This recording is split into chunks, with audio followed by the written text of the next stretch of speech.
तो कोई वो याद आ गया ना, आप लोगों ने बड़ा चिल्लाना था। तो वाई आई डॉक्यूमेंट और क्रिएट एलिमेंट इनपुट। तो जब हम ये करेंगे तो आई में क्या बनेगा, एक खाली इनपुट, बस एक टैग है इनपुट का और उसके साथ कुछ भी नहीं है। अब आपको पता है कि इनपुट का टैग ऐसा तो नहीं होता, सही बात है ना, इनपुट के टैग में और बहुत कुछ होता है। तो उसके लिए आपके पास एक मेथड है, कौन सा, सेट एट्रीब्यूट। अब सेट एट्रीब्यूट में जो पहला आपका, देखिए यहाँ पे आपको दिखा रहे हैं, यहाँ पर सेट एट्रीब्यूट में आपको कितने पैरामीटर्स चाहिए, तो पहला पैरामीटर क्या बताएगा, दूसरा वैल्यू। तो इसका मतलब है अगर मैं पहले में लिखता हूं ये होगा,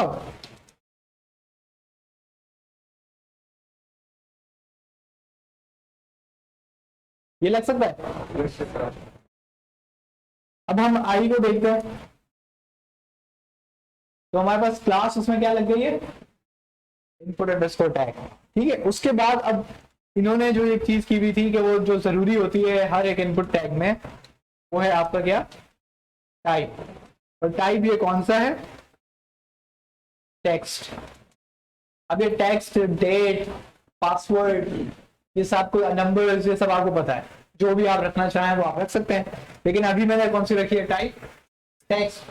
तो अब ये देखिए ये पूरा लग किस पे है, पे आई खुद एक वेरिएबल था जिसके अंदर हमने इनपुट का टैग बना के सेव कर दिया है। अभी तक ये हमारे डॉक्यूमेंट का हिस्सा नहीं है, ये बात आपको पता है ना।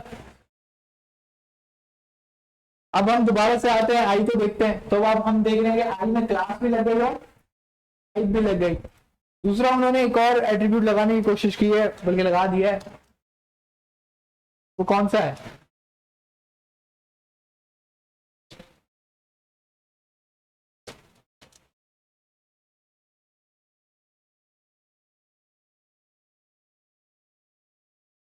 अब आप देख रहे हैं कि ये सारे जो टैग में आपके इसमें लगते जा रहे हैं। अब आपको जब आपने शुरू किया था तो आई एक खाली टैग था, अब आप देख रहे हैं कि इसमें क्लास का एट्रीब्यूट भी है, इसमें टाइप का एट्रीब्यूट भी है और प्लेस होल्डर का एट्रीब्यूट भी है। आप समझ आ रही है।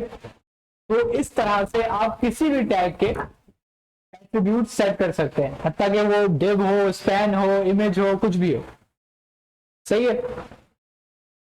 अच्छा अगर हम लोग इसको ऐसे करें,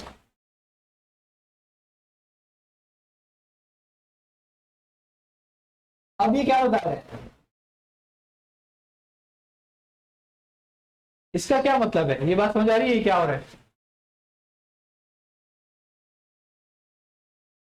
एक दफा आपने एट्रीब्यूट सेट कर दिया, तो आपने किससे किया, सेट एट्रीब्यूट से। उसके बाद अगर आपको उस एट्रीब्यूट की वैल्यू उठानी है, कि उस एट्रीब्यूट में क्या मैंने सेव करवाया था, या दूसरा आपको उसकी वैल्यू बदल देनी है, तो आप वो कैसे उठा सकते हैं, आई डॉट। इसका मतलब है कि ये एक ऑब्जेक्ट है, ये जो आपने अभी अभी टैग बनाया है ये क्या है, एक ऑब्जेक्ट, और सेट एट्रीब्यूट के थ्रू आप उसकी वैल्यूज प्रॉपर्टी सेट कर रहे हैं। क्योंकि ये बात आप सबको पता है कि जब आप एक ऑब्जेक्ट बनाते हैं और इस ऑब्जेक्ट को बिल्कुल खाली छोड़ा मैंने, कुछ भी नहीं है इसमें, उसके बाद जब आप ओबीजे पे आते हैं आप कहते हैं डॉट प्लेस होल्डर, मैं इसको कहता हूं टाइप। तो इससे कोई एरर दिया, हालांकि ओबीजे के अंदर क्या प्लेस होल्डर था पहले, नहीं था, वो तो खाली एक ऑब्जेक्ट था जो मैंने अभी अभी बनाया था आपके सामने, लेकिन डॉट प्लेस होल्डर लग गया। तो आप जब ओबीजे को देखेंगे तो ये खाली ऑब्जेक्ट नहीं है, इसके अंदर क्या सेव हुआ है, प्लेस होल्डर सेव हुआ है। तो ये जो प्रॉपर्टी है ना, ये प्रॉपर्टी बेसिकली ऑब्जेक्ट्स की प्रॉपर्टी है। और आपको पता है कि डॉम क्या होता है, डॉक्यूमेंट ऑब्जेक्ट मॉडल, वो पूरी है क्या चीज, ऑब्जेक्ट, लेकिन क्योंकि वो एक एट्रीब्यूट है तो उसकी कुछ खसूसियत है, वो एक सिंपल, आप एक क्या कह सकते हैं कि आपने सिंपल ऑब्जेक्ट के अंदर कुछ सेव नहीं करा रहे, उस टैग का कुछ आप क्या लगा रहे, एट्रीब्यूट, उसके लिए आप इस्तेमाल क्या करेंगे, सेट एट्रीब्यूट। लेकिन बाद में अगर आप उसकी वैल्यू बदलनी है तो आप सिंपल क्या कर सकते हैं, आप उसको कॉल करा लें, आप जो चेंज कराना चाहते हैं उसका नाम रख लें और यहाँ पे आप लिख दें हेलो। तो मेरा प्लेस होल्डर क्या हो गया, हेलो। अब आप समझ सकते हैं कि यहां पर एक चीज होती है टाइप, यहां पे अभी टाइप क्या है, टेक्स्ट। बल्कि हम ही काम करते हैं document dot gate element by ID. इस इनपुट का आपने क्या दिया है, आईडी इनपुट टेक्स्ट। तो इन्होंने दिए इनपुट टेक्स्ट, तो मुझे कौन सा वाला मिलेगा जी, ये वाला मिला है, सही है। लेकिन मैं कहता हूं डॉट टाइप, तो इस वक्त इसकी टाइप क्या है, टेक्स्ट। अब मैं कहूँ इसकी जो टाइप है वो हो जाए, क्या ये मुमकिन है। जब मैंने इसको पासवर्ड किया तो यहां पे गौर करें क्या हो गया। याद है जब हम लोग सीएसएस पढ़ रहे थे तो आप में से काफी ने सवाल पूछा था कि सर एक आम का आइकन बना हुआ होता है, हम उसको दबाते हैं तो पासवर्ड दिख जाता है, फिर उसको दबाते हैं तो पासवर्ड गायब हो जाता है। अब आपको देख रहे हैं कितना सिंपल है। वो एक बेसिकली बटन होता है, उस बटन पे बेसिक आइकन लगा हुआ होता है, वो बटन कह लें या एक सिंपल आइकन होता है। उस आइकन पे कौन सा इवेंट लगा हुआ होता है, क्लिक, ऑन क्लिक का इवेंट लगा हुआ होता है। जब वो हिट होता है तो आपको पता है ऑन क्लिक कोई फंक्शन चलाता है, सही है। जब वो फंक्शन चला रहा है ना तो वो बेसिकली आके चेक कर रहा है कि इस वक्त कौन सी टाइप सेट हुई हुई है। बात समझ रहे हैं, जैसे कि ये इसकी टाइप है, मैं इसको कहता हूं कि ये मेरी टाइप है। अब वो आगे चेक करेगा कि क्या टाइप टेक्स्ट है, अगर टेक्स्ट है तो क्या कर दो पासवर्ड, अगर पासवर्ड है तो क्या कर दो टेक्स्ट। तो जब आप उस बटन को दबाते रहते हैं फंक्शन उसको पलटता रहता है। अगर उसको टेक्स्ट मिली तो वो क्या कर देगा पासवर्ड, अगर उसको पासवर्ड मिली तो वो क्या कर देगा टेक्स्ट। इस तरीके से आपका जो वो पासवर्ड है वो आपको शो हो जाता है, फिर हाइड हो जाता है, शो हो जाता है, फिर हाइड हो जाता है। अब आप देख रहे हैं कि दिखने में लगता है कि बड़ी कोई बेहतरीन सी कोई फंक्शनैलिटी है, लेकिन बैकएंड में इतनी आसान कहानी और कुछ भी नहीं है। ये आपके एट्रीब्यूट सेट करने के तरीके का है।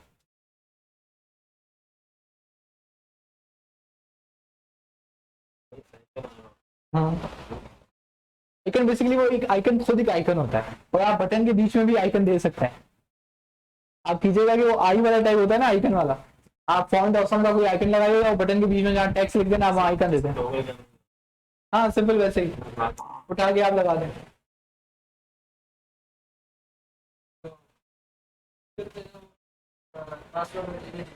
फिर जब क्लिक करते हैं तो हाँ फंक्शन को सर इस नहीं देगा, बटन दबाया गया तो गायब करेगा, क्यों नहीं करेगा, दूसरा फंक्शन नहीं दूसरा फंक्शन भी चलाना है आपने। लेकिन यही लॉजिक बिल्डिंग का सवाल है ना, आप जो बात कर रहे हैं वो लॉजिक बिल्डिंग है। अब आप करें यहाँ पे आप फंक्शन बनाएं, फंक्शन आप बनाएंगे शो हाइड पासवर्ड, सही है, सेट है। आप कहते हैं कि ये मेरा टाइप है,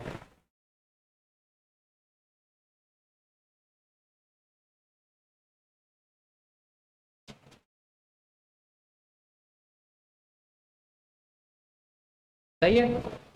मैंने इसको इनपुट टाइप को एक वेरिएबल में सेव करा लिया। इसके बाद मैं कहता हूं इफ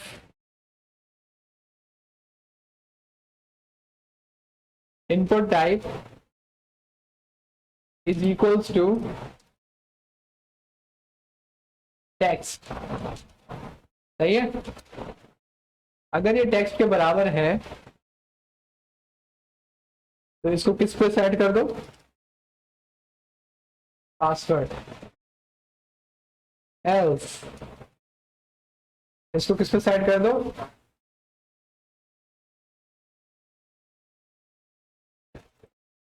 बन गया आपका फंक्शन। अब फंक्शन एक ही है, काम दोनों करेगा। वो जाके सबसे पहले चेक करेगा कि आपका इनपुट टाइप क्या है, अगर वो टेक्स्ट है तो पासवर्ड कर दो, अगर वो पासवर्ड है तो लाजमी सी बात है इफ कंडीशन नहीं चलेगी, क्योंकि ये फॉल्स हो गया, ये फॉल्स हो गया तो वो कौन क्या चलाएगा, एल्स चला देगा, तो वो आपका क्या सेट कर देगा, टेक्स्ट। समझ रहे? कुछ कुछ चीजों में आपने देखा होगा कि कुछ कुछ जगहों में ऐसा भी होता है कि पहले वो जो आंख होती है ना उसमें यूं कट लगा हुआ होता है, ठीक करते हैं उस आंख से वो कट निकल जाता है, वो उस पूरी आंख दिख रही होती है, सही है। ग्रीन भी हो जाता है, कलर चेंज कर देता है, लेकिन मैंने ज्यादातर ये नोट किया है कि उसमें कट लगा हुआ होता है, तो जब वो पासवर्ड होता है जब आप उसको क्लिक करते हैं तो वो कट हट जाता है, तो वो पासवर्ड शो हो जाता है। अगर आप उसको थोड़ा सा सोचें तो ये उन्होंने ये चीज कैसे की, उन्होंने सिंपल क्या किया है कि उन्होंने एक समझने की इमेज लगाई थी आसानी के लिए। हम एक इमेज ले लेते हैं, वैसे वो होता है एक आइकन है, एसवीजी आइकन होता है, लेकिन समझ लेते हैं वो एक इमेज है। अब वो देखिए कर क्या रहा है, उसके पास उस इमेज के टैग की आईडी है। हम यहाँ पे देख रहे हैं कि हर किस्म का हम लोग एट्रीब्यूट एक्सेस कर सकते हैं, उसको लगा भी सकते हैं, उसको चेंज भी कर सकते हैं। तो इमेज का कौन सा टैग है जिसपे इमेज लगती है, एसआरसी। हम लोग बताते हैं ना कि एसआरसी में कि भाई कौन सा लगाना है। तो आप जरा सोचें कि यही वाला काम यहाँ पे अगर मैं करता और मैं समझ लें कि ये मेरे पास एक इमेज है, ये इनपुट, और इसको इमेज img टैग का आईडी देते हैं, सही। अब टाइप की जगह पे क्या आएगा, सिर्फ एसआरसी, और यहां पे मैं उसको क्या दे दूंगा कि फॉर एग्जांपल यानी टेक्स्ट होगा तो वो पासवर्ड कर देगा, तो पासवर्ड में वो हाइड पासवर्ड डॉट एसवीजी, सही है। जब हमारे पास टेक्स्ट हो तो वो क्या सेट, कौन सी प्रॉपर्टी सेट कर देगा, वर्ड। लेकिन उसके साथ साथ वो इमेज टैग का एसआरसी बदल के क्या सेट करे, हाइड पासवर्ड, यानी कि वो आंख पे एक कट आ जाएगा कि आप उसको नहीं देख सकते। अब यही वाला काम समझ लेंगे, मैं कॉपी करके मैं क्या कर दूंगा, यहां कर दूंगा और यहां पे मैं लिख दूंगा तो पासवर्ड। समझेंगे ये मेरे पास दो फाइल्स हैं अलग अलग जो मेरे पास सेव हुई हुई है, और वो उन फाइलों को मैं टॉगल कर रहा हूं। बात समझ आ रही है? कहाँ पे? नहीं नहीं, ये इमेज का नाम है सिर्फ, तो ये मैंने ये कोशिश करने के लिए कि मेरे पास एक इमेज है हाइड पासवर्ड और एक इमेज है शो पासवर्ड, इमेज दो रखनी पड़ेगी। बोले सर ये है कि हमने कॉल किया इनपुट टेक्स्ट की आईडी, फिर हमने कॉल किया इमेज टेक्स्ट की आईडी, दोनों की दरमियान। नहीं नहीं नहीं, ये तो न्यू लाइन है, लाइन नंबर 13 है, ये न्यू दूसरी लाइन है, तो लाइन ही अलग है। ये लाइन बाय लाइन एग्जीक्यूशन होगी ना, पहले लाइन कौन सी चलेगी, ये वाली, फिर कौन सी लाइन चलेगी, ये वाली। लेकिन ये इतना स्पीड में होगा कि आपको समझ में नहीं आएगा कि दोनों साथ हुए थे या दोनों पहले वो हुआ बाद में वो हुआ, आपको समझ में ही नहीं आएगा। बटन प्रेस करेंगे, वहां से इमेज तब्दील होगी, वहां से वो पासवर्ड हो जाएगा। सही है, सेकंड्स का वो डिफरेंस होता है, सही है। तो ये आपका काम ऐसे है, तो आपका बहुत जबरदस्त काम है, नो डाउट। और जरा देखते हैं कि भाई इन्होंने और क्या फनकारी मारी है। अच्छा, ये तो हमने कल पढ़ा था,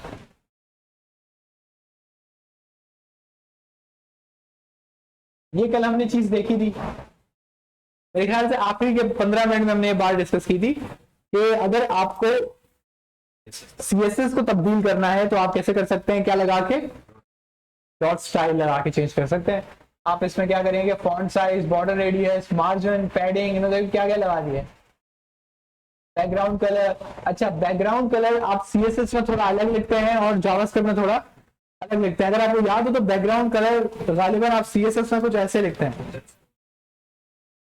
डैश आता है, और सी ये स्मॉल लेटर में होता है, लेकिन जावास्क्रिप्ट इसको अलग पढ़ता है। जावास्क्रिप्ट इसको कैसे पढ़ता है, बैकग्राउंड कलर। रिएक्ट में भी ये सेम काम है, रिएक्ट बैकग्राउंड डैश कलर को नहीं पहचानता, रिएक्ट पहचानता है बैकग्राउंड कैपिटल सी कलर, क्योंकि रिएक्ट बेसिकली क्या है, जावास्क्रिप्ट है। तो ये कन्वेंशन सेम है। उसके बाद टेक्स्ट अलाइन, बॉर्डर रेडियस, ये सब कुछ ऐसे है। अब आपको पता है कि ये तकरीबन समझ लें कि आप रिएक्ट पढ़ रहे हैं, क्योंकि रिएक्ट में ये सेम चीज क्या होंगी, इस्तेमाल होंगी। रिएक्ट में सिर्फ फायदा ये होता है कि यहाँ पे हम लोग ये काम वैसे हम यहाँ भी कर सकते हैं, लेकिन रिएक्ट में ज्यादा पावरफुल है। यहाँ पे हम दे देते हैं कि हाइट वेरिएबल, यहाँ पे हम सिर्फ क्या दे देते हैं, हाइट वेरिएबल, वो हम डायनेमिकली सेट करते हैं। मतलब स्टाइल जो आपके ना वो क्या सेट हो रहे होते हैं, डायनेमिकली, मतलब आप उसको बिल्कुल चेंज कर सकते हैं, कैसे भी कर सकते हैं थ्रू डायनेमिक वेरिएबल्स। अब ये जो वेरिएबल होते हैं थोड़े खास किस्म के वेरिएबल होते हैं, इनको हम स्टेट वेरिएबल कहते हैं। फायदा ये होता है कि ये चेंज कहीं और हो रहा होगा, सही है, हो सकता है वेबसाइट या किसी और पेज पे या किसी और जगह पे चेंज होगा, लेकिन फॉन्ट साइज कहाँ से बदल जाएगा, किसी और पेज का। तो रिएक्ट की ये खास बात है, इसको हम स्टेट वेरिएबल्स कहते हैं। तो ये जब हम पढ़ेंगे इंशाल्लाह तो हम इसको और डिटेल में डिस्कस करेंगे। मैं खुद जानबूझ के चाहता हूँ कि आप लोग जल्द से जल्द रिएक्ट पे आए, ताकि उस पर कुछ ना कुछ फिर आप बिल्डअप करना शुरू कर दें, क्योंकि शायद आप लोगों को थोड़ा फील हो रहा हो कि लास्ट टाइम जब आपने कोई चीज बनाई थी, वो बनाई थी जब आप CSS पढ़ रहे थे। किसका कौन सा, दिस नहीं, दिस बिल्कुल डिफरेंट चीज है। दिस क्लास ऑब्जेक्ट के लिए होती है, क्लास ऑब्जेक्ट होती है। आपको ऊप किसी ने पढ़ी है, ऑब्जेक्ट ओरिएंटेड प्रोग्रामिंग पढ़ रहे हैं? तो ये भाई सवाल कर रहे हैं कि ये हमने h1 tag dot style, h1 tag dot style ये पूरा लिखा हुआ है, तो इसकी जगह पे हम दिस इस्तेमाल कर सकते हैं। इसमें ऊप में कर सकते हैं। ऊप बेसिकली क्या है, क्लास के अंदर कर सकते हैं, क्लास के बगैर नहीं कर सकते। तो लेकिन अभी हमारे पास क्लास पढ़ाने का अभी कोई फायदा नहीं है, क्योंकि क्लास में पढ़ाऊंगा ना तो आपके जो ऊप वाले बच्चे हैं उनको तो मजा आ रहा होगा, लेकिन जो ऊप वाले बच्चे नहीं है वो बोल रहे होंगे ये कहाँ जा रहे हैं आप, सही। और मजे की बात है कि रिएक्ट में हमें क्लासेस की जरूरत है भी नहीं, क्योंकि रिएक्ट पहले क्लासेस इस्तेमाल करती थी, अब वो फंक्शनल कंपोनेंट्स पे आ गई है। तो हम नॉर्मली फंक्शनल कंपोनेंट्स इस्तेमाल करते हैं, तो हमें क्लास का ज्यादातर देखना नहीं पड़ता। लेकिन मेरा ये तरीका होता है कि हम जब रिएक्ट पढ़ लेंगे तब हम क्लासेस को भी थोड़ा सा टच कर लेंगे, ताकि जो दूसरे बच्चे हैं उनको थोड़ा बहुत आइडिया हो जाए कि क्लास क्या होती है और हम उसको क्यों इस्तेमाल करते हैं। ठीक है, अभी के लिए हमने जो इम्पोर्टेंट चीज देखी है, जो आपको पता होना चाहिए, वो क्या है, सेट एट्रीब्यूट और दूसरा स्टाइल, सही है, जो कि इन्होंने ही सारा काम कर डाला है। और यहाँ पे आप देख रहे हैं कि सारी फनकारी करने के बाद इन्होंने क्या किया है, अपेंड चाइल्ड। यहाँ पे h1 टैग को अपेंड चाइल्ड किया है, यहाँ पे दूसरा कहाँ गया अपेंड चाइल्ड, ये रहा, यहाँ पे इनपुट टैग को अपेंड चाइल्ड किया। अगर आप उसको सीक्वेंस को देखेंगे, सीक्वेंस इसी तरीके से आएगा, क्योंकि सबसे पहले इनपुट टैग अपेंड हुआ तो सबसे ऊपर क्या आ रहा है, इनपुट टैग। उसके बाद इन्होंने जो चीज अपेंड की है वो h1 टैग है, तो ये रहा h1 टैग। इन्होंने h1 टैग के पीछे बैकग्राउंड लगा के ना, आपको लग नहीं रहा कि h1 है। तो हम जरा देख लेते हैं कि इन्होंने ये h1 ही है, जो अखलाक लिखा हुआ है ना वो h1 है, सही है। उसके नीचे क्या है, बटन में सबमिट है, सही है। तो ये कुछ आपके इस तरीके से उन्होंने अपेंड किया, लेकिन आप देख रहे हैं कि उन्होंने बटन की भी प्रॉपर्टीज बदल दी हैं। इसका कलर बदला हुआ है, इसमें बॉर्डर रेडियस लगा हुआ है, इसका बैकग्राउंड कलर चेंज हुआ है, सही है। फॉन्ट स्टाइल चेंज किया है, खैर अच्छा। इन्होंने टेक्स्ट लाइन भी लगाई हुई है, CSS दिल खोल के लगाई है, यहाँ से पूरी CSS शुरू हो रही है, यहाँ तक जा रही है सिर्फ h1 के लिए। सबसे पहले उन्होंने मार्जिन सेट किया है, फिर बैकग्राउंड कलर सेट किया, फिर विड्थ, फिर हाइट, फिर टेक्स्ट लाइन, फिर बॉर्डर रेडियस। तो यहाँ पे उन्होंने भी दिल खोल के इस्तेमाल किया, सिर्फ सबमिट के टैग पे उन्होंने अल्हम्दुलिल्लाह 5-6 CSS की प्रॉपर्टीज लगा डाली है।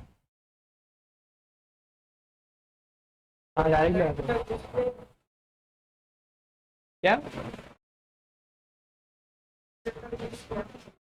नहीं, वो अभी CSS की क्लास नहीं है, सब जायज है। अभी बस देखिए ना, जावास्क्रिप्ट की क्लास चल रही है, तो आपको सिर्फ जावास्क्रिप्ट का कॉन्सेप्ट दिखाने कि मैं ऐसे कर सकता हूँ। आप इसको फिर गोला गंडा बना दें, जो बना दें, मैं सीएसएस नहीं देखूंगा, मैं देखूंगा जावास्क्रिप्ट का कॉन्सेप्ट सही काम हुआ है या नहीं। सही है, तो ये काफी अच्छा है। और इनके इन्होंने एक और किसी ने बात की कि हम डायरेक्ट भी लगा सकते हैं, और ये ऐसा मुमकिन है। नॉर्मली हम लोग क्या करते हैं कि चूंकि सीएसएस कॉम्प्लिकेटेड होता है, सही है, सीएसएस बहुत ज्यादा कॉम्प्लिकेटेड होता है, तो हम इस तरीके से सीएसएस लगाने बैठे ना तो हमारी अल्हम्दुलिल्लाह जो जेएस की फाइल्स हैं वो तो भर जाएंगी। तो हम नॉर्मली क्या करते हैं, तो जैसे कि ये हमारी HTML है, तो हम लोग क्या करते हैं कि इसमें ऑलरेडी एक CSS की फाइल लगा के रखते हैं, और हम लोग जब डेवलपमेंट कर रहे होते हैं तो हम पहले जावास्क्रिप्ट के थ्रू नहीं बनवाते एलिमेंट, हम किसके थ्रू बनाते हैं, हम खुद बनाते हैं, मतलब उसका HTML लिखते हैं और उसमें CSS लगाते जाते हैं। जब हमें पेज दिखता है ना कि बिल्कुल परफेक्ट बन गया है, हर चीज बिल्कुल परफेक्ट बन गई है, क्लास भी बन गई है और सब बेहतरीन लग रहा है, सही है, उसके बाद हम क्या करते हैं कि जब फिर उस HTML सारी को डिलीट कर देते हैं। अब HTML डिलीट हुआ, अब उस HTML को किसके थ्रू बनाते हैं, जावास्क्रिप्ट के थ्रू, और उसमें आईडी और क्लासेस वही देते हैं जो हमने पहले HTML में दी थी। अब जरा सोचेंगे CSS लगी हुई है, अब CSS को आईडी नहीं मिलती, तो वो CSS भले लिखी हुई हो, कोई फर्क पड़ेगा नहीं पड़ेगा। अगर इनपुट टैग एक है तो उसकी आईडी है, मैंने उसको लिखा हुआ है कि बैकग्राउंड कलर उसका कर दो ब्लैक, अब वो इनपुट टैग है ही नहीं, तो वो बैकग्राउंड कलर किसी का ब्लैक करेगा नहीं करेगा। लेकिन जैसे ही HTML में वो इनपुट टैग बना, उस पर CSS क्या हो जाती है, अप्लाई हो जाती है। नॉर्मली अगर हम जावास्क्रिप्ट के थ्रू एलिमेंट्स बनवाते हैं तो हम CSS पहले से लिख लेते हैं। रिएक्ट में भी सेम यही फीचर है कि रिएक्ट में भी हम क्या करते हैं, क्योंकि CSS नॉर्मली बहुत लंबी जाती है। हाँ, नहीं एरर नहीं आता है। CSS की एक खास बात है कि आप भले ऐसी आईडीज पे भी लगा दें जो मौजूद ही नहीं है, ऐसी आईडीज पे भी लगा दें जो आगे भी नहीं होंगी। इसका मैं आपको सिंपल एग्जांपल देता हूँ। आप सबने बूटस्ट्रैप इस्तेमाल किया है, ठीक है, अब आपको पता है कि जब आप बूटस्ट्रैप की क्लास लगाते हैं BTN प्राइमरी, तो वो बटन क्या हो जाता है, वो ब्लू कलर का एक खूबसूरत सा बटन बनता है। लेकिन आप मुझे बताएं कि BTN प्राइमरी, इसका मतलब है कि इस क्लास पर पहले से CS लिखी हुई थी, तभी आपने BTN प्राइमरी लगाया तो वो थक से वो ब्लू हो गया। क्यों, क्योंकि पीछे से CSS ऑलरेडी लिखी हुई थी। लेकिन जब आपने क्लास नहीं लगाई थी तो कोई फर्क पड़ा नहीं, आपको पता भी नहीं चलता कि आपकी बूटस्ट्रैप लगी हुई भी है। तो CSS कोई भी एरर नहीं देता अगर आप उसमें कोई ऐसी क्लासेस कोई ऐसी आईडी पे CSS लगा दें जो मौजूद ही ना हो। लेकिन जैसे ही वो आईडी आएगी वो अपना असर शुरू कर देता है। बात समझ आ रही है? तो शिवाज साहब ने बहुत बेहतरीन, समझ लेंगे मेरी क्लास का पूरा मटेरियल इन्होंने बना के दे दिया था।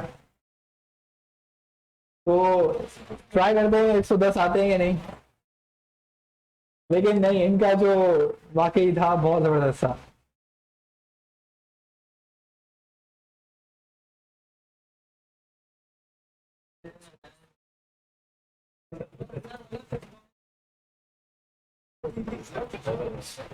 अरे मजे की बात है, लग गया।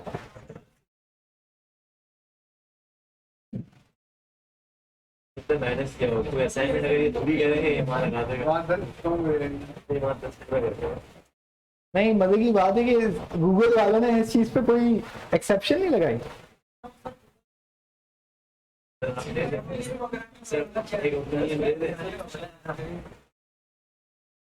नहीं, वो भी 110 लिखा हुआ है, हालांकि ये टेक्निकल मिस्टेक है।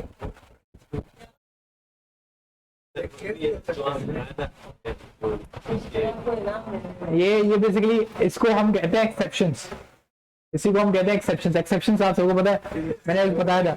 एक्सेप्शंस ये होती हैं, केमिस्ट्री में बहुत बड़ा है। एक्सेप्शंस ये होती है कि आप पहले सोच लेते हो कि यूजर कौन सा बटन मार सकता है। नहीं, अब आपको फोन नंबर चाहिए, अब आपको डर है कि किसी भी वजह से ये मुझे क्या भेज देगा, स्ट्रिंग। तो आप पहले ये अपने पास चेक कर लेते हैं कि भाई इसने स्ट्रिंग वो नंबर ही भेजा है, स्ट्रिंग तो नहीं भेजा। फिर उसने स्ट्रिंग भेजा है ना, तो आप उसको क्या भेज देते हो दोबारा मैसेज सर्वर से कि भाई मुझे नंबर चाहिए। इसको हम कहते हैं एक्सेप्शन हैंडलिंग, ताकि कोड ब्रेक ना हो। अब इन्होंने अल्हम्दुलिल्लाह ये एक्सेप्शन लगाई नहीं है कि भाई जो ऑब्टेन्ड मार्क्स हैं वो कम होंगे, लाजमी सी बात है, या बराबर होंगे जो टोटल मार्क्स हैं।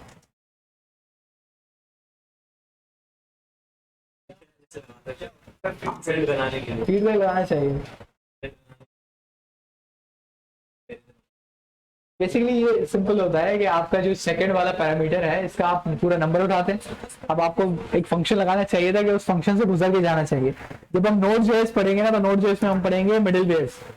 मिडिल वेयर्स का सेम यही काम होता है, वो यही चेक कर रही होती है कि जो डेटा आ रहा है वो सही आ रहा है। उसको एक तरह से लेयर्स होती हैं, लेकिन वो बात लंबी चली जाएगी। नहीं नहीं, वो बोलेंगे ठीक है हम देख रहे हैं। अच्छा सही है। तो इसमें हमारे पास है कौन कौन बच गया है? प्रिंस अली और ईशान नवाज। अच्छा पहले तो उनकी खबर लेते हैं जिन्होंने किया ही नहीं है।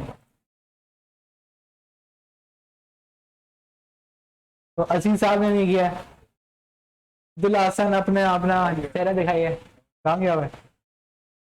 फरहान इकबाल नहीं है। सैयद मुसद्दिक नहीं किया है। यार नाम इतना प्यारा है तुम्हारा, सैयद। वो भी अब्दुल सबूर। अब्दुल सबूर, सबूर कौन है?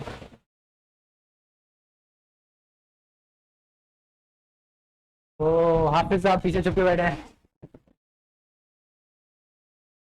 हाफिज साहब आपने भी नहीं किया। उसके बाद इरफानुल्लाह। यार तुम तस्वीर में तो बिल्कुल अलग लग रहे हो।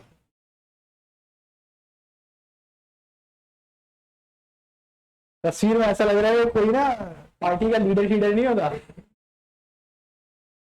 बिग शॉट आएगा। हाँ सही। अरे कसम से नहीं पता था ये तो। मैं सोच रहा था एब्सेंट होगा, मैंने वैसे ही नाम ले लिया। सही है, अच्छा किसी को क्या पता। तो खैर ये आपके आज के असाइनमेंट्स है। लेकिन इम्पोर्टेंट बात यह है कि जिन्होंने नहीं किया, अब देखें आप अपना ही नुकसान कर रहे हैं। अब जिसने किया उसका जावास्क्रिप्ट का कॉन्सेप्ट अपना अच्छा बनेगा, क्लियर बनेगा। सही है। मैं आपको बता रहा हूँ कि ये क्या, उस पे आते हैं। अभी जो बच्चे नहीं कर रहे हैं, मैं बता रहा हूँ रिएक्ट में आके आप रो जाओगे। अभी ये कुछ भी नहीं है। अभी तक आप जो चीजें पढ़ रहे हैं वो कुछ भी नहीं है। रिएक्ट में मसला ये होता है कि सीएसएस, जावास्क्रिप्ट, एचटीएमएल सब एक ही पेज पे होता है। एक ही पेज में आप रिएक्ट लिख रहे हो, वो एचटीएमएल लिख रहे होते हैं, एचटीएमएल के बीच में जावास्क्रिप्ट आ जाती है अचानक से, जावास्क्रिप्ट के अंदर फिर एचटीएमएल आ जाती है। बात समझ आ रही है? इंसेप्शन मूवी देखिए। इंसेप्शन मूवी में दिखाते हैं कि उस बंदे को ख्वाब आता है, उस ख्वाब में भी उसको ख्वाब आ रहा होता है।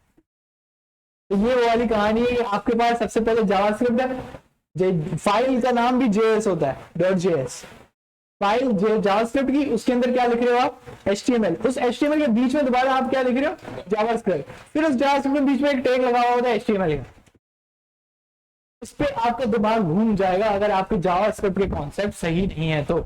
आपको समझ में नहीं आएगा कौन सी चीज कहाँ पे जावास्क्रिप्ट है। अब वो जो आपकी वो मिस्टेक थी कि आपको वेरिएबल्स का समझ पक्की होनी चाहिए, क्योंकि फिर आपको वहां जावास्क्रिप्ट और एचटीएमएल में समझ में नहीं आएगा कि जावास्क्रिप्ट का कौन सा वेरिएबल है और एचटीएमएल का कौन सा टैग है। चलें कोई बात नहीं, नेक्स्ट टाइम अच्छा ट्राई कीजिएगा। आपको लगता है हो सकता है 150 मिल जाए तो उसमें मार्जिन कवर हो जाएगा। अभी तो हमें ये पता लग गया कि गूगल ये गलती कर रहा है, आपकी टोटल नंबर जो है वो बैलेंस आउट हो जाएंगे। दे सकते हैं। मुझे पहले नहीं पता था, मैं 100 आउट ऑफ 100 देता था।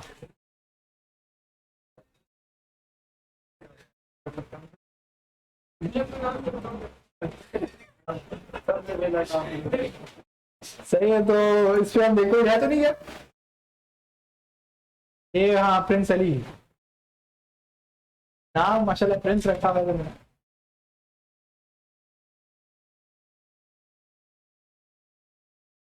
अब देखते हैं इन्होंने क्या किया हुआ है।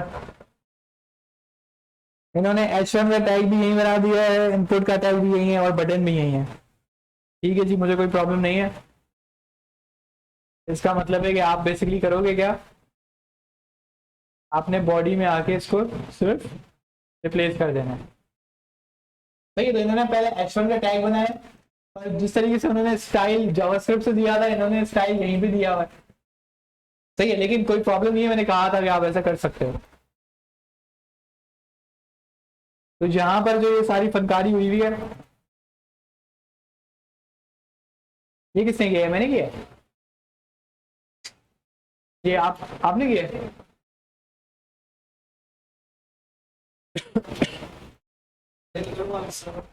क्या सेट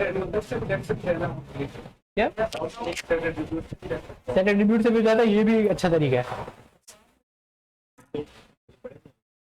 ये वाला add event listener. I think नहीं, कंफ्यूज हो जाओगे आप लोग, ऑन क्लिक वाला इस्तेमाल कर लो, ज्यादा आसान है। देखिए ऐड इवेंट लिसनर सिर्फ क्या करता है कि इन्होंने सिंपली क्या किया है कि सबमिट का टैग यानी कि सबमिट का बटन था, उस पर हमने फंक्शन कैसे कॉल कराया था? क्लिक से। सही है। यहाँ पर यह हो सकता है कि ये वाला एक मेथड होता है जब आप उसको लगाते हैं ऐड इवेंट लिसनर, तो ये आप काम वही कर रहे हो ऑन क्लिक वाला, सिर्फ उसका मकसद थोड़ा तरीका अलग है। सही है। आपने बेसिकली क्या किया, ऐड इवेंट लिसनर, और यहाँ पे कौन से इवेंट पे आपको लगाना है? इवेंट क्लिक पे। वहां पे हम लिखते थे ऑन क्लिक, तो ऑन की जगह पे ऐड इवेंट लिसनर है, क्लिक की जगह पे क्लिक है, और दूसरे में आप उसको कॉल बैक फंक्शन देते हैं, यानी कि वो फंक्शन जब क्लिक होने पे चलेगा। समझ रहे? अगर जो आसान वाला है, अगर आपको वो फॉलो करना है आप वो फॉलो कर लें, या आप ये वाला भी काम कर सकते हैं, आपके पास पूरी इसकी इजाजत है। सही है। ये नॉर्मली तब इस्तेमाल होता है जब उसको जो सर्वर साइड प्रोग्रामिंग बंदा कर रहा है उसको कोई फोर्सफुली कोई इवेंट ऐड कराना है। मतलब जो जावास्क्रिप्ट जिस बंदे ने फ्रंट एंड की जावास्क्रिप्ट लिखी है उसने भी एक चीज नहीं लिखी, सही है, और जो आप उसका पूरा इंटीग्रेशन कर रहा था बैकएंड के साथ उसने भी वो फंक्शन नहीं बनाया, लेकिन जो सर्वर वाला है उसको अब चाहिए, तो वो नॉर्मली ज्यादातर आपकी HTML और जावास्क्रिप्ट में नहीं घुसता, क्योंकि उसको डर होता है कि कुछ ब्रेक हो जाएगा, तो वो सिंपल चुप करके क्या करता है, ऐड इवेंट लिसनर। क्योंकि ये वाला मेथड की खास बात ये कि ये आपकी HTML को नहीं बदलता।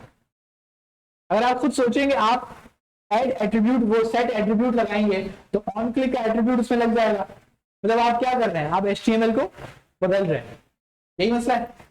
लेकिन यहां पर आप ये काम नहीं कर रहे हैं, आप उसको बिना बदले उस पर क्या अटैच कर दे रहे हैं, इवेंट। लेकिन ये आपकी मर्जी और इतना कोई ज्यादा इस्तेमाल होता नहीं है, क्योंकि इसकी जगह पे हम क्या इस्तेमाल कर रहे होते हैं, रिएक्ट में ये सेम काम वहां पे हो जाता है।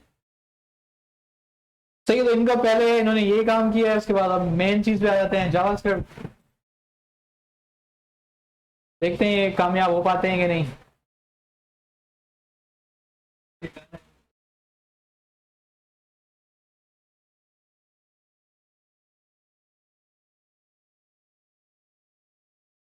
भाई तुमने दोनों में एक ही फाइल लगा दी है?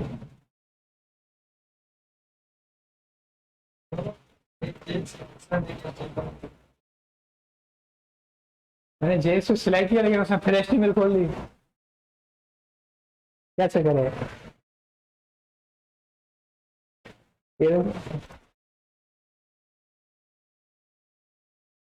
अब खोला, अब खोला, टेंशन नहीं लो।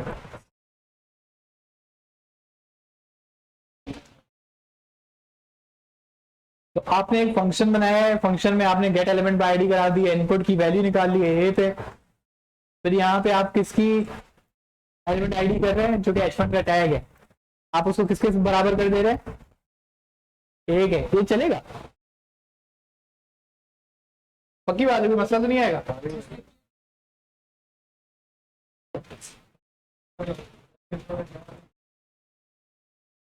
इसको रीलोड करते हैं हम लोग।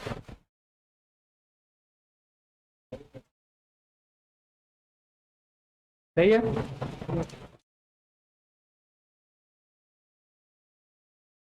इन्होंने रिलेटिवली बहुत इजी अप्रोच लगाई है, लेकिन अप्रोच इजी हो या मुश्किल हो, काम करना चाहिए। तो यहाँ पे सबसे पहले इन्होंने सिंपली इनपुट बॉक्स की वैल्यू निकाल ली है, जो भी इनपुट बॉक्स की वैल्यू आपने लिखी है तो वो किसमें सेव हो जा रही है, ए में।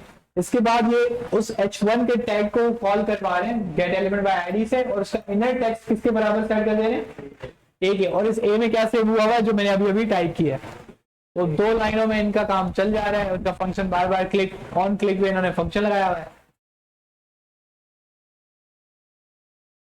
वो लंबा हुआ है लेकिन सिंपल काम है, लेकिन काम कर रहा है। नहीं क्यों के काम कर रहा है, इन्होंने जो भी रिक्वायरमेंट थी वो पूरी हो गई, नहीं सिंपल काम है। तो काम कर रहा है तभी तो 100 दे रहा हूँ। उसके अलावा एक और रहता है ना, कौन है, कौन रहता है?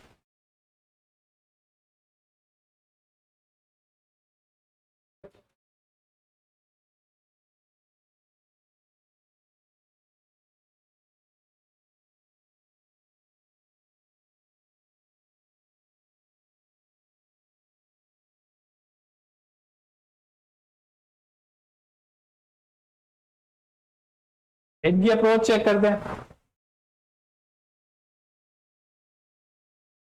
क्या मैंने आपको पहले कभी बताया कि स्क्रिप्ट का टैग हमेशा आखिर में लगाया जाता है बॉडी से पहले, खत्म होने से पहले? नहीं, स्क्रिप्ट मैंने इसकी वजह बताई थी।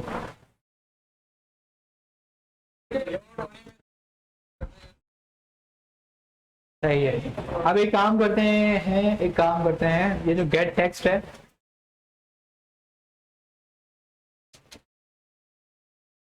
सही है।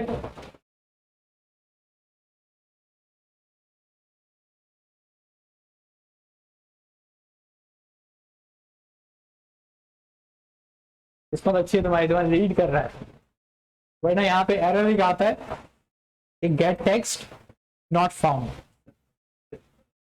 फंक्शन से ऊपर ही लगाया मैंने।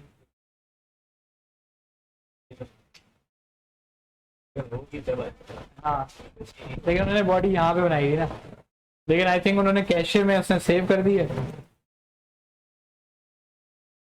ये बेसिकली होता क्या है कि ये एरर एक बहुत कॉमन है।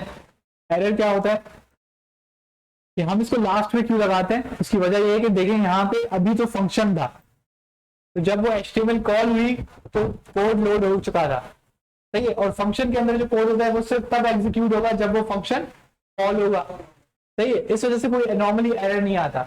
लेकिन अगर कोई इस तरह की कहानी हुई हुई है ना कि फंक्शन से बाहर कोई लाइन लिखी हुई है, तो होता क्या है कि आपका पहले ये चीज लोड होती है, लाइन बाय लाइन आपकी जो आपकी एग्जीक्यूशन होती है। जब वो यहाँ पे आएगा ना, वो देखेगा कि डॉक्यूमेंट और गेट एलिमेंट का आईडी क्या लेकर आना है, गेट टेक्स्ट, तो वो आपको एरर दे देगा कि गेट टेक्स्ट के अंदर तो कुछ भी मिला ही नहीं, सही है। तो नॉर्मली ये एरर कॉमन है और ये एरर होता है, तो आप ये ना किया करें। इसको हमेशा आप कहां पे लिखा करें, HTML के बिल्कुल बाद में, सही है।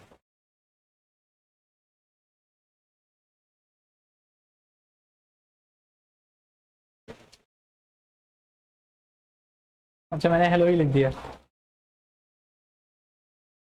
इन्होंने भी बहुत सिंपल अप्रोच लगाई है, लेकिन काम कर रही है। और इन्होंने भी तकरीबन वही अप्रोच लगाई है जो उन्होंने लगाई थी। इन्होंने सबसे पहले क्या किया है कि गेट टेक्स्ट का जो इनपुट है उसकी क्या ले लिए, वैल्यू, डॉट वैल्यू। अच्छा, इससे आपको पता लग रहा है डॉट वैल्यू क्या है, ये वैल्यू है क्या, ये कहां से आ रहा है वैल्यू, मेथड है, ये एट्रीब्यूट है। इनपुट का याद है अगर आपको, नहीं, जब हम इनपुट पढ़ रहे थे तो यहाँ पर इसका वैल्यू का एट्रीब्यूट भी होता है। अगर आप वैल्यू के एट्रीब्यूट में लिखेंगे हेलो वर्ल्ड, तो जब आप इसको रीलोड करते हैं, तो जब आपका ये इनपुट बॉक्स स्टार्ट होगा तो पहले से इसमें क्या लिखा हुआ होता है, हेलो वर्ल्ड। तो ये जो आप डॉक्यूमेंट और gate element by ID input text का आईडी दे रहे हैं और साथ में लिख रहे हैं डॉट वैल्यू, ये डॉट वैल्यू बेसिकली क्या है, उसका इनपुट का एट्रीब्यूट है। इसमें प्लेस होल्डर और वैल्यू में क्या फर्क है, क्या फर्क है भाई? सही है। और बैकग्राउंड पे वाटर मार्क की तरह, सही है। और दूसरी बात है कि प्लेस होल्डर की वैल्यू आप बदल नहीं सकते इनपुट बॉक्स से, ठीक है। आप कुछ भी टाइप करेंगे वो प्लेस होल्डर में नहीं टाइप होता, वो प्लेस होल्डर में उसके बैक साइड में होता है, तो वो बेसिकली वहीं पे रहता है, एक बैनर की तरह है। लेकिन ये जो वैल्यू है ये बेसिकली उसकी वो टेक्स्ट है जो आप उसमें इनपुट कर रहे हैं। इस वजह से जब मैंने वो चीज देखी है autofill forms, I think एक बात हमने तभी की थी, गूगल ऑटो फिल देखा है। आपने एक वेबसाइट पे गए, आप लॉगिन हुए, लेकिन ऊपर आपको क्रोम कहता है कि सेव योर पासवर्ड, जब आप उसको सेव दबाते हैं, जब दूसरी दफा आप लॉगिन करने आते हैं तो आपका पासवर्ड और आपका यूजर नेम पहले से वहां पे क्या लिखा हुआ होता है, ऑटोमेटिक लिखा हुआ होता है। तो वो कैसे हुआ, तो वो बेसिकली हुआ ये कि जावास्क्रिप्ट ने आपके इनपुट बॉक्स की आईडी से उसको कॉल कराया और उसकी क्या सेट कर दी, वैल्यू। जब ने उससे ऑटोमेटिकली पहले वैल्यू उसकी सेट कर दी, तो जब आप जैसी वेबसाइट अपडेट होती है तो उसमें पहले से यहाँ पे क्या लिखा हुआ होता है, आपका यूजर नेम, ईमेल और पासवर्ड। बात समझ आ रही है? तो ये ऑटोफिल फॉर्म्स में बहुत ज्यादा यूज होता है। डॉट वैल्यू आपको बेसिकली HTML का एट्रीब्यूट है, डॉट वैल्यू मेथड है, आप बिल्कुल सही कह रहे हैं, क्योंकि डॉक्यूमेंट खुद क्या एक ऑब्जेक्ट है, लेकिन ये आ कहां से रहा है, ये इनपुट के एट्रीब्यूट से आ रहा है। इसका क्या मतलब है कि जिस टैग के पास वैल्यू का एट्रीब्यूट नहीं होता, उसमें जब आप डॉट वैल्यू करेंगे तो आपको एरर मिलेगा। आप बात समझ रहे हैं? मतलब एक डिव है, डिव का वैल्यू सुना है कभी? डिव के अंदर एट्रीब्यूट होता है, वैल्यू नहीं होता। डिव का क्या वैल्यू होगी? डिव के अंदर तो दूसरे टैग होते हैं, तो यहां पे आप वैल्यू नहीं वो लगा सकते। लॉजिक समझ आ रही है? वरना आपके दिमाग में ये हो सकता है यार इनपुट की वैल्यू है, हो सकता है H1 की डॉट वैल्यू करें तो H1 की जो टेक्स्ट है वो हमें मिल जाए, सही है। हो सकता है सबमिट बटन के बीच में जो लिखा हुआ है वो हमें मिल जाए। तो इसका क्या पता लग रहा है कि जिस एट्रीब्यूट के अंदर वैल्यू, टैग के अंदर एट्रीब्यूट का एट्रीब्यूट वैल्यू है, वो सिर्फ आप उसको डॉट करके वैल्यू निकाल सकते हैं, बाकी कोई भी टैग डॉट वैल्यू आपको ऑप्शन नहीं देगा। सबसे आसान तरीका जो है चेक करने का, अगर आप भूल भी गए तो वो आप कंसोल पे आके चेक कर लें। कोड लिखने से पहले हमेशा जो डीबगिंग के आपके तरीके हैं उनको सबसे ज्यादा इस्तेमाल करना चाहिए। जैसे कि यहाँ पे क्या है आपका कंसोल को सबसे ज्यादा इस्तेमाल करें। कंसोल को अगर आप इस्तेमाल नहीं करेंगे तो आपके साथ बड़े मसाइल पैदा होंगे। ऐसे ही जाके कोड ना लिख लें, देखिए पहले आप उसको कहाँ पे चलाएं, कंसोल में, क्योंकि शुरुआत के दिनों में आपको कोड लिखने में मसाइल तो पैदा होंगे, ठीक है। तो ये आपकी जावास्क्रिप्ट है और ये हमारे पास तकरीबन जो आपकी बेसिक्स है वो इसमें कवर हो जाती है। लेकिन अभी भी जो बच्चे हैं जिन्होंने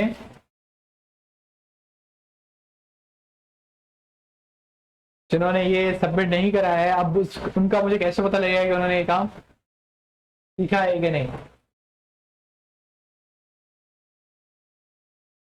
अच्छा, आपकी ग्रेडिंग नहीं हुई है, आपका काम बिल्कुल सही है, तो आपको 100 नंबर्स सही है। तो क्राइटेरिया अगेन यही है कि अगर आप जावास्क्रिप्ट की बेसिक्स में कोई गड़बड़ मारेंगे तो आपको नंबरों में बड़ा जबरदस्त किस्म का फर्क नजर आएगा। अगर आप कोई ऐसी एट्रीब्यूट है, कोई ऐसा फंक्शन है जो कि कॉमन नहीं है, जैसे डॉट मैप हो गया, डॉट फिल्टर हो गया, जो कि एडवांस्ड मेथड्स हैं, अगर आप उसमें कोई इश्यू करते हैं तो मैं समझ सकता हूँ, बंदा भूल सकता है। आपने फर्स्ट कर रिड्यूस सही नहीं किया, आपने मैप सही नहीं किया, मैं समझ सकता हूँ। लेकिन अगर आप फॉर लूप लिखने में मसला करेंगे, आप फंक्शन लिखने में मसला करेंगे, आप ऑब्जेक्ट लिखने में मसला करेंगे, तो आपके नंबर की ऐसी की तैसी हो जाएगी। उसकी वजह यह है कि आपकी बेसिक्स पक्की होनी चाहिए। और बेसिक्स अगर आप देख रहे हैं कि हमने जब से ये फंक्शंस वाले, हम जिस दिन मैंने कहा था कि यहाँ पे आपकी बेसिक्स कवर हो गई है, उसके बाद आपने जो काम किया है उसमें पीछे बेसिक्स वाली दोबारा यूज की है। अभी भी जो आप काम कर रहे हैं उसमें फंक्शन आपने यूज किया, आपने वेरिएबल्स यूज किए, आपने डेटा टाइप्स यूज किए, आपने स्ट्रिंग यूज किया, तो ये सारा काम तो आप ऑलरेडी कर रहे हैं, ठीक है। तो आप इसको यकीनी बनाएं। अब आपको जो ये तो इस वीक का असाइनमेंट था, नेक्स्ट वीक का जो आपका असाइनमेंट है वो एक बहुत इंटरेस्टिंग असाइनमेंट होगा।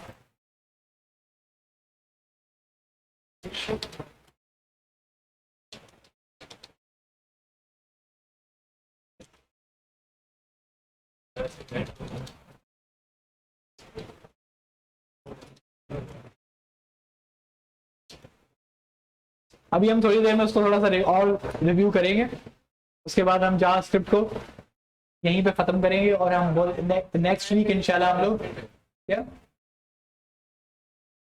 तो हम नेक्स्ट वीक इंशाल्लाह हम किस पे चले जाएंगे, रिएक्ट।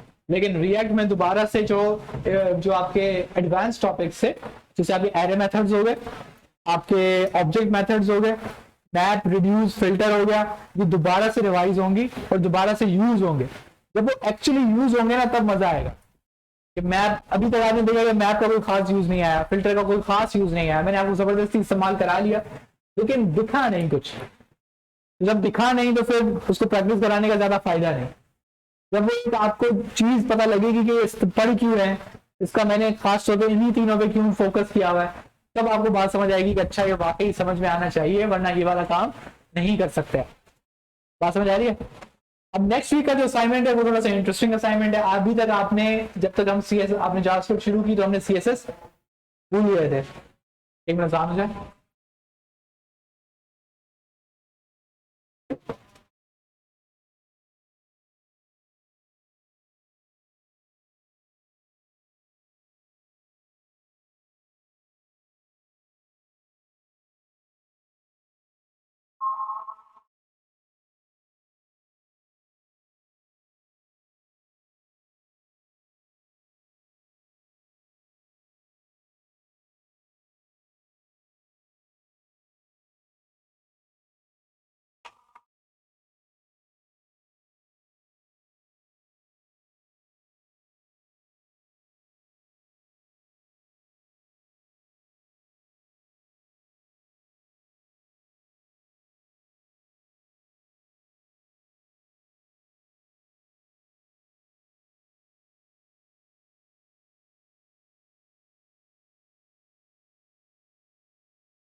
जी तो आपका नेक्स्ट वीक का जो असाइनमेंट है वो थोड़ा इंटरेस्टिंग सा असाइनमेंट है। उसमें आप लोगों ने करना ये है कि आपने एक लॉगिन एंड रजिस्ट्रेशन पेजेस बनाने हैं। अब आपको CSS आती है, अब आपको बूटस्ट्रैप आती है, सही है? तो अजीब सा गोले गंडे वाला कोई रजिस्ट्रेशन लॉगिन मत बनाइएगा, कोई खूबसूरत सा कोई अच्छा सा बनाइएगा। आपके पास बूटस्ट्रैप है, आप बहुत जबरदस्त किस्म के लॉगिन पेजेस बना सकते हैं, ठीक है? अब होगा क्या कि लॉगिन में यूजर नेम और पासवर्ड होगा, लेकिन जो आपका रजिस्ट्रेशन पेज होगा उसके अंदर क्या क्या हो सकता है? Full name, last name, email, password, city, country और फोन नंबर। फोन नंबर जो आप बेसिक इंफॉर्मेशन होती है होगा। लेकिन आपको टेक्निक क्या करनी है कि आपने देखा है कि जब आप नीचे एक बटन होता है कि if not a user register, जब आप रजिस्टर पे क्लिक करते हैं तो एकदम से यूं विदाउट लोड हुए वो स्क्रीन को पलट देता है लॉगिन पे। क्या करते हैं कि जब आप लॉगिन पेज पे हैं ना, जब आप रजिस्टर का बटन दिया हुआ होता है, रजिस्टर के बटन को दबाते हैं ना, तो पूरा फॉर्म बदल के क्या हो जाता है, रजिस्ट्रेशन वाला दूसरा फॉर्म आ जाता है। अब आप रजिस्ट्रेशन पेज पे आप बटन दबाएंगे तो किस पे चले जाएंगे, दोबारा लॉगिन पे। लेकिन पहले ये काम आपने किया था, लेकिन वो कैसे किया था कि आपने एंकर टैग में login.html दे दिया और एंकर टैग में क्या दे दिया, register.html। अब आप ये वाला काम नहीं करेंगे। अब आप जावास्क्रिप्ट के थ्रू एक ही पेज होगा, उसके अंदर लॉगिन का भी कोड होगा, उसी के अंदर रजिस्ट्रेशन का भी पेज होगा। अब आपने ये पढ़ा है कि CSS को कैसे हिट किया जा सकता है, किसके थ्रू, जावास्क्रिप्ट के थ्रू, क्या आपने पढ़ा है? तो आपके पास एक प्रॉपर्टी भी है, उस प्रॉपर्टी का नाम होता है डिस्प्ले नन। सही है। अब आप कंटेनर एलिमेंट पे जब आप डिस्प्ले नन करेंगे तो उस कंटेनर एलिमेंट के अंदर जो टैग्स होंगे वो क्या हो जाएंगे, गायब। अब आप दूसरे पे आते हैं, उसको डिस्प्ले नन देते हैं, तो उसके सारे कंटेनर्स क्या हो जाएंगे, गायब। तो ये टॉगल आप किसके थ्रू कराएंगे, जावास्क्रिप्ट के थ्रू। बात समझ आ रही है? पेज एक ही होगा, वो कंटेंट चेंज होगा जावास्क्रिप्ट के थ्रू। एक को वो आपको वो डिस्प्ले ब्लॉक कर देगा फॉर एग्जांपल। अब आपने रजिस्ट्रेशन को क्लिक किया तो उसको नन करके उसको लॉक कर दिया। आपकी क्लास में बनवाया था, किसी क्लास में बनवाया था कि हमने एक साइड बार बनाया था, टॉगल बनवाया था, वो बैच 1 में था, बैच 2 में था,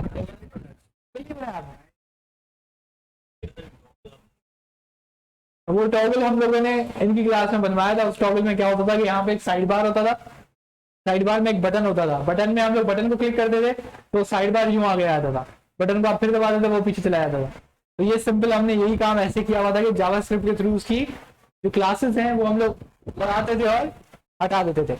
ऐसे दो हो सकते हैं, दो काम हो सकते हैं। पहला डिस्प्ले नन, सही है। दूसरा आप पूरी पूरी क्लास भी बदल सकते हैं। बात समझ आ रही है? मतलब आपने एक क्लासेस लगाई नहीं है, क्लास होगी तो क्लास लगेगी ना। अब आपने दो क्लासेस लगाई नहीं है, आप कर ये रहे हैं कि एक आपने CSS में लिखा हुआ है कि इसको डिस्प्ले नन कर दो, पोजीशन एब्सोल्यूट कर दो, Z-1 कर दो। ये पोजीशन एब्सोल्यूट क्यों कर रहा हूं, ये बाद में आप उसको ट्राई कीजिएगा कि आपको पता लगेगा कि हो क्या रहा है। सही है। मतलब मुझे उसको कंप्लीटली गायब करना है, जो टेक्स्ट है उसको मुझे बिल्कुल गायब करना है, तो मैं उसको वो वाली क्लासेस लगा के क्या कर दूंगा, एक CSS बना दूंगा। अब उसकी मैं एक क्लास बना दूंगा। अब उस क्लास को मैं नाम दे देता हूँ हाइड क्लास। अब आपको पता है कि जावास्क्रिप्ट के थ्रू आप क्लास नेम बदल सकते हो। अब अगर आपके पास क्लास आती है एक्टिव की, तो आपने वो वाला कोड दूसरी वाली क्लास लगेगी, उस क्लास में होगा कि इसका बॉर्डर बना दो, उसका कलर लगा दो, उसको ये कर दो, उसको वो कर दो, उसी में लग जाएगा। हाँ, अब आप ये आपके ऊपर है, आपके पास प्लेग्राउंड है, आप जैसे करें, आप डिस्प्ले नन से करें, आप क्लासेस चेंज करके करें, आप आईडीज बदल दें, आप जैसे ट्राई करना चाहें करें। लेकिन आप लॉगिन और आप उसको साइनअप का पेज बनाएंगे और उसमें सारा काम करेंगे। इसके अलावा कहानी यहाँ पे खत्म नहीं है। जब आप सबमिट का बटन दबाएं, सही है, जब आप सबमिट का बटन दबाएं तो मुझे यहाँ पर एक ऑब्जेक्ट चाहिए कंसोल लॉग में, मुझे ऑब्जेक्ट चाहिए जिस ऑब्जेक्ट के अंदर उस सारे फॉर्म्स के क्या होगा, डेटा, जिस तरीके से आप बेसिकली डेटा भेज रहे हैं कहाँ पे, सर्वर पे। अब आपने ये तो पता है कि डॉट वैल्यू से आप हर उसका इनपुट बॉक्स की वैल्यू निकाल सकते हैं, लेकिन ये कंसोल लॉग होगा कब, जब आपको सबमिट का बटन क्लिक होगा। जैसे ही सबमिट का बटन क्लिक हुआ, यहाँ पे मुझे क्या दिख जाएगा, एक ऑब्जेक्ट, उस ऑब्जेक्ट के अंदर वो सारे प्रॉपर्टीज हो। अब जैसे लॉगिन सबसे आसान है, उसमें क्या है, ईमेल और पासवर्ड। तो एक ऑब्जेक्ट बनेगा यहाँ पे, उसके अंदर एक प्रॉपर्टी होगी आपकी यूजर नेम या ईमेल, जो भी आप कर रहे हैं, और आपकी यहाँ पे इसकी कोई भी यूजर नेम होगा जो भी इनपुट बॉक्स में हुआ है, और दूसरा यहाँ पे क्या आ जाएगा, पासवर्ड। क्यों, ऑब्जेक्ट में क्या मसला है, ये बहुत आसान है। आप सिंपल क्या करोगे, आप सिंपल ऑब्जेक्ट बनाओगे। अब जैसे कि आप फर्ज करेंगे इसको कंसोल लॉग जहां पे करा रहे हैं ना, तो ये आप ऑब्जेक्ट बनाने var main object equals to, और आप सिर्फ क्लास की जगह आप क्या लिख देंगे, document dot gate element by ID. कौन सा है, जो यूजर नेम का इनपुट बॉक्स है, यूजर इनपुट और यहाँ पे आप लगा देंगे डॉट वैल्यू। हो गया काम,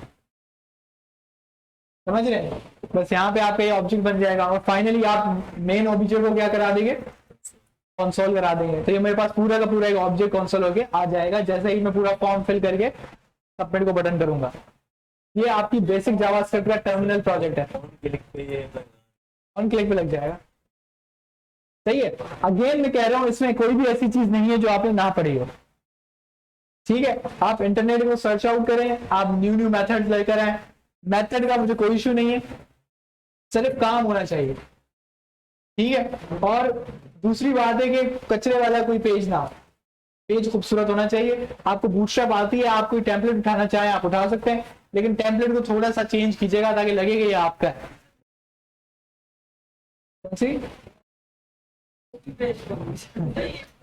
अब आप खुद सर्च करें, सो खुद सर्च, अभी मैं बता दूंगा, सारे एक जगह से उठाएंगे, सबका एक जैसा लॉगिन फॉर्म बनेगा, कैनवा नहीं था। तो खैर इसको आप देख लीजिएगा और यहाँ पे मैं इसको ये प्रोजेक्ट बना लेता हूँ। आपको मैंने समझा दिया है, create login registration page.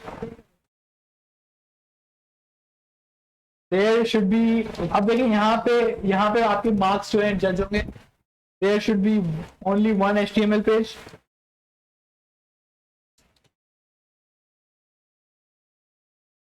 Login registration button will toggle the form. Toggle का मतलब समझते हैं ना?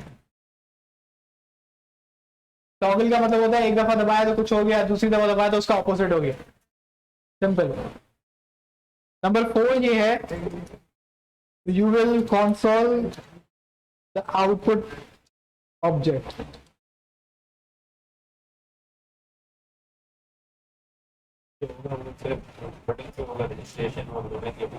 हाँ सिर्फ एक पे है। तो ये आपके पास बन चुका है,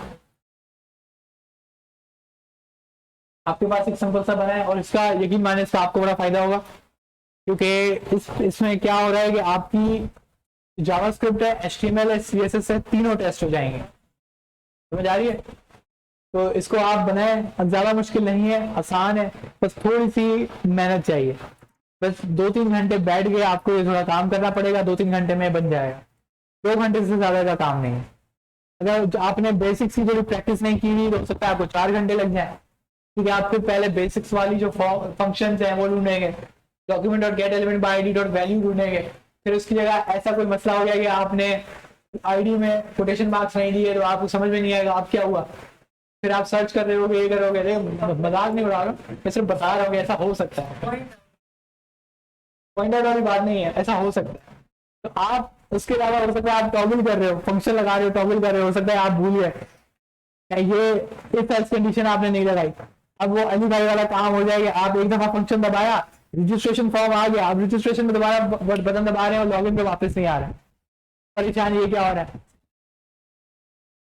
फिर आप पेज को रीलोड कर रहे हो, फिर बताओगे, फिर आप मुझे बता रहे हो सर देखें यहाँ पे ऑटोमेटिक सिस्टम है कि आप बटन दबाएंगे तो रजिस्ट्रेशन खुलेगा, लेकिन रिफ्रेश करेंगे तो लॉगिन आएगा, सही है। तो ऐसा काम भी ना हो, तो इसको थोड़ा इन चीजों का ध्यान रखें। ये आप तब होगा जब आप कम से कम मंडे से आधा घंटा देना शुरू करेंगे। पहले फॉर्म बना लिया, फिर अगले दिन आधा घंटा देके आपने थोड़ी और इसमें चीजें ऐड कर ली, फिर अगले दिन आधा घंटा देके आपने जावास्क्रिप्ट ऐड कर ली। एक दिन में बैठेंगे, एरर आया, फंस जाएंगे। अपने आप बैठे आज फ्राइडे वाली सुबह को नमाज के बाद आपका एक भी एरर आया तो आप गए, आप बैठे रह जाओगे। अगर आप मंडे ट्यूसडे में होता है तो हो सकता है आप अपने किसी क्लास फेलो को मैसेज कर दो, यार ये वाला मसला हो रहा है, इसका क्या हल है, सही है। या किसी बैच 1 वाले को पकड़ लो, उसको दिखा दो यार ये क्या हो रहा है,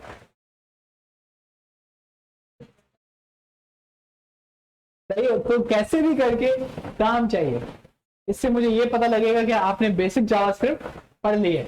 उसके बाद हम लोग एक आपसे कसम लेते हैं, जावास्क्रिप्ट जब खत्म होगी, सही है, तो उसके बाद मैं आपको एक ऑफर देता हूँ। जिस तरीके से एक कौन बनेगा करोड़पति में ऑफर आती है कि भाई अब जितना आपने कर लिया है, सही है, इसका आपको यहाँ तो सर्टिफिकेट अलॉट हो जाए कि आपको ऐसे फ्रंट एंड डेवलपर का सर्टिफिकेट मिल जाए। यहाँ तो फिर हम लोग आपसे एक अहद लेंगे, भाई आगे रिएक्ट है, थोड़ी मुश्किल है, हो सकता है आपके शुरू के दिनों में चीखें निकल जाए, लेकिन उसको सब्र के साथ पढ़ना होता है। मसला हो जाता है कि हम रिएक्ट पढ़ाना शुरू करते हैं, 2-3 हफ्ते गुजरते हैं, उसके बाद पता लगता है कि वो 1/3 बच्चे गायब, 2 हफ्ते और गुजरते हैं, आधे बच्चे गायब, थोड़े और बच्चे गुजरते हैं, आखिर में वो 2-3 बच्चे बचते हैं। फिर मैं ये सीट आगे खींच के और मैं बोलता हूँ यार मेरे साथ ही बैठ जाओ और रिएक्ट पढ़ते हैं। तो भैया मुश्किल थोड़ी चीज है भाई, क्योंकि आप पहली दफा पढ़ रहे हैं और मैं इसका यकीन करेंगे थोड़ी स्पीड भी तेज है, लेकिन क्योंकि हमें कहा गया। लेकिन आपका जो बैच है वो माशाल्लाह काफी बेटर है। इनसे पूछेंगे, इनकी रिएक्ट शुरू होते होते काफी टाइम हो गया था, बहुत ज्यादा हो रहे थे। आई थिंक वो मेरे ख्याल से मेरा बैच भी पहला था, तो मैं भी बोलता था ये भी पढ़ लेते हैं, वो भी पढ़ लेते हैं, ये भी पढ़ लेते हैं, वो भी पढ़ लेते हैं, तो उसमें भी बहुत टाइम लग गया था। सही है, लेकिन उससे ये फायदा हुआ कि वो बूटस्ट्रैप हमने काफी डीपली पढ़ ली थी, हमने जावास्क्रिप्ट बहुत डीपली पढ़ ली थी, बहुत सारी पढ़ ली थी। मुझे जो दिमाग में आता था मैं वो खोल के बोलता था आज ये पढ़ते हैं, टॉपिक रह जाता।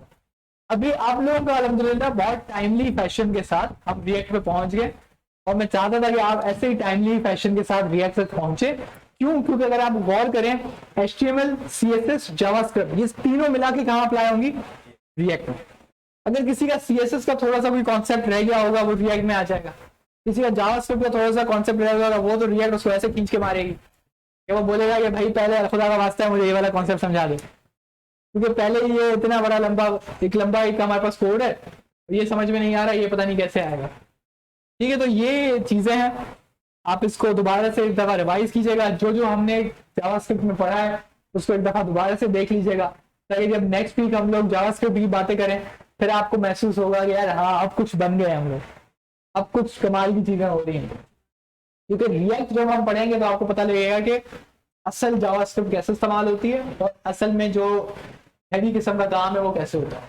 क्योंकि अभी तक जो आप चीज पढ़ रहे थे समझ लें आप बिगिनर लेवल पे ही थे, अभी आप इंटरमीडिएट लेवल पे आ जाएंगे जैसे ही आप रिएक्ट स्टार्ट करेंगे, और रिएक्ट खत्म होने के बाद आप समझ लेंगे सेमी फुल स्टैक डेवलपर बन गए।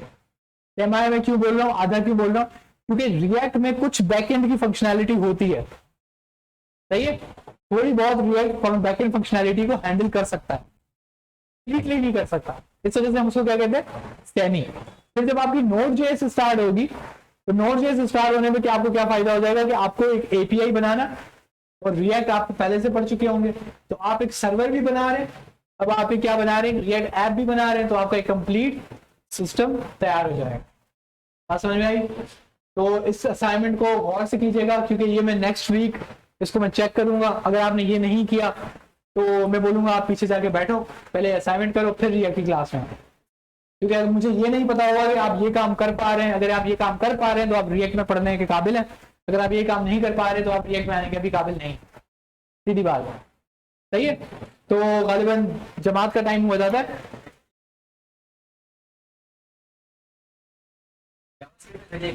किसमें? हाँ, मेरा कहने का मतलब है कि HTML की सिर्फ एक फाइल होगी, आप HTML अलग बना रहे, CSS अलग बना रहे, JS अलग बना रहे, मुझे कोई मसला नहीं है, लेकिन 2 HTML की फाइल्स नहीं होंगी। नहीं, वो जिस तरीके से आपको सही लगे, आपके पास फुल ओपन माहौल है, ओपन बुक कहते हैं इसको, क्या भाई आप इंटरनेट से सहूलत ले लें, आप कहीं से भी सहूलत ले लें, बस फाइल HTML की एक होगी, ये कंपलसरी है। अगर HTML की 2 फाइलें हुई आपके नंबर कट जाए, नहीं, क्योंकि वो बेसिकली उसका वो मेजर जो फंक्शन में देखना चाहता हूँ वो खत्म हो जाएगा।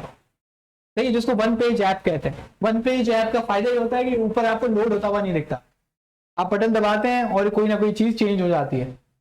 अब जैसे कि ये है, इसको मैंने क्लिक किया, एक नीचे से कुछ चेंज हो गया, समझ रहे हैं, एक नया HTML का कोई कोड आ गया, लेकिन अगर आपने गौर किया तो ऊपर कोई भी चीज रिलोड नहीं हुई। इसका मतलब है कि HTML का पेज नहीं बदला है, जावास्क्रिप्ट के थ्रू ये नया जो HTML का कोड है ये आ गया है। इसको हम कहते हैं वन पेज एप्लीकेशन। रिएक्ट की सबसे बड़ी खासियत ही वन पेज एप्लीकेशन, सही है। राउट्स और ये सब जब हम रिएक्ट पढ़ेंगे तो आपको पता लगेगा कि उसमें ज्यादा ये टेक्निकलिटी और ज्यादा खतरनाक है कि किस तरीके से आप कंपोनेंट्स वगैरह बनाते हैं। फिल्टर वाला असाइनमेंट आपका भी चेक कर लेते हैं, अटेंडेंस दे दें, और अटेंडेंस हो गई तो आप नमाज के लिए चले जाएं।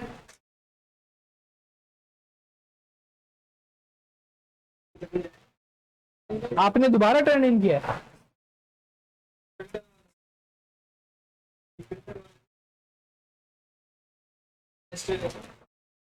कस्टम इसमें तो आपके 100 है। समझ में नहीं है अच्छा, कस्टम शो।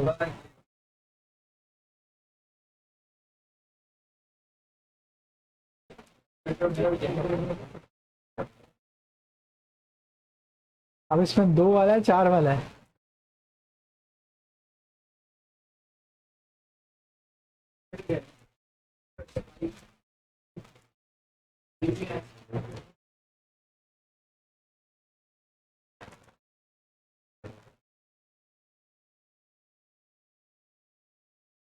इसे छापा है। हाँ,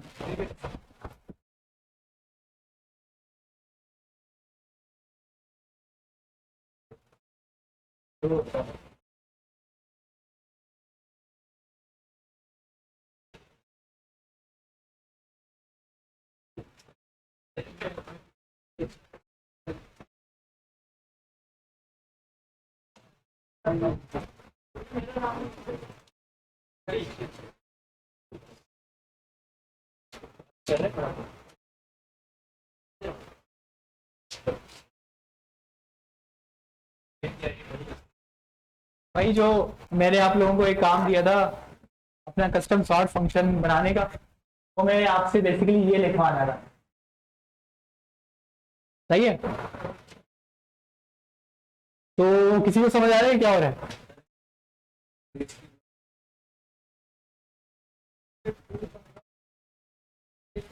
ये कहीं से गेटा वेटा से मिला है क्या? मेरा वाला था। अच्छा, अली भाई आप खड़े हो जाओ, मुझे जरा समझाइए क्या हुआ।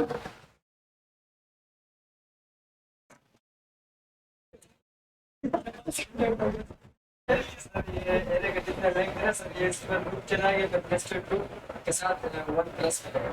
नेस्टेड लूप क्यों चलाया?